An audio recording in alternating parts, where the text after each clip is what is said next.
ខ្ញុំធ្លាប់ខ្មាស់អៀននៅពេលដែលណែនាំមិត្តភក្តិឲ្យពួកគេបានស្គាល់ឪពុកម្ដាយខ្ញុំមិនមែនមកពីខ្ញុំមិនស្រឡាញ់គាត់ទាំងពីរទេមកពីការពីនៅតូចខ្ញុំមិនទាន់ដឹងថាក្តីស្រឡាញ់វាមានរូបរាងយ៉ាងណានោះឡើយខ្ញុំបានត្រឹមតែប្រៀបប្រដូចពួកគាត់នឹងអ្នកដទៃឪពុកមិត្តភក្តិខ្ញុំស្លៀកសម្លៀកបំពាក់ស្អាតបាតថ្លៃថ្នូរជិះម៉ូតូថ្មីទំនើប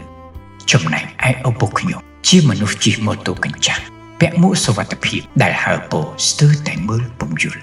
ហើយតែងតែជោគជាំទៅដល់ញើសនៅរាល់ពេលដែលមកទទួលខ្ញុំពីសាលារៀនទៅផ្ទះ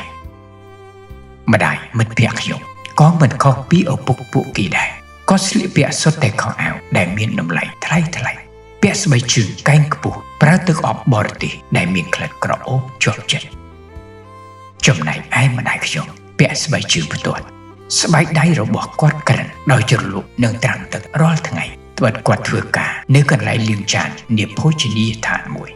ថ្ងៃណាក៏ម៉ែតែងតែយួរស្បោងកៅស៊ូមួយផ្ទុកទៅដោយនំចំណីដែលម៉ែបានសន្សំយកមកពីកន្លែងធ្វើការ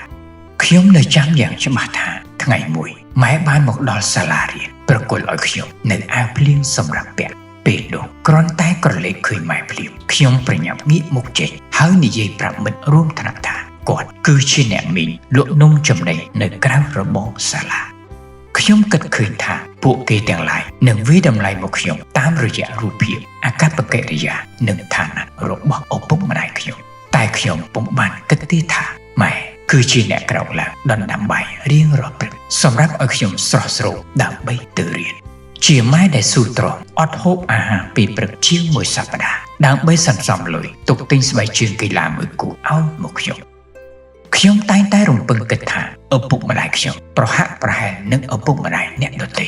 តែខ្ញុំមិនដែលបានដឹងទេថាមានអ្នកខ្លះគ្មានវាសនាដូចខ្ញុំដែលមានឪពុកសុខចិត្តអង្គុយក្រោមដំណក់ទឹកភ្លៀងរងចាំដឹកកូនពីសាលារៀនត្រឡប់មកផ្ទះវិញហើយក៏មានអ្នកខ្លះមិនដែលបានឮសំឡេងស្រែកហៅហូបបាយរបស់ម៉ែដែលធ្លាប់លាន់ចេញពីបន្ទប់ផ្ទះបាយឡើយឥឡូវខ្ញុំធំពេញវ័យខ្ញុំលេងខ្មាស់អៀនអ្នកណាទាំងអស់នៅពេលដែលរំលឹកពីឪពុកម្ដាយខ្ញុំគ្រាន់តែនៅពេលដែលនឹកឃើញពីអតីតកាលខ្ញុំតែងស្រមៃឃើញថាខ្ញុំនៅតែជាកូនក្មេងដែលធ្លាប់គេចវេះពីក្តីស្រឡាញ់របស់ឪពុកម្ដាយព្រោះតែអៀនខ្មាស់និងមិត្តភក្តិធ្លាប់រៀនជាមួយគ្នា